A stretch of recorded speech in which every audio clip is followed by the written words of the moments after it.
Hi guys, today we will talk about how to fix that problem or figure out this problem you have on your Instagram. You just click here on settings, then you come here to settings window and we will go down. You will click here on apps, then you come here to apps window and you just go down here to looking for Instagram app here, and this is window. We will click here on Instagram, then we come to next window here, like you say, app info, and we will click here on for stop. Then you will click here on OK, and you click here on storage. Then you will come to storage window here. You will just click here on clear cache.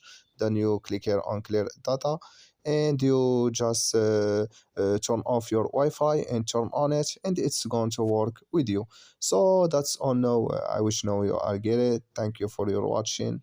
Don't forget to support us by like and subscribe, and see you in next video about all Instagram settings.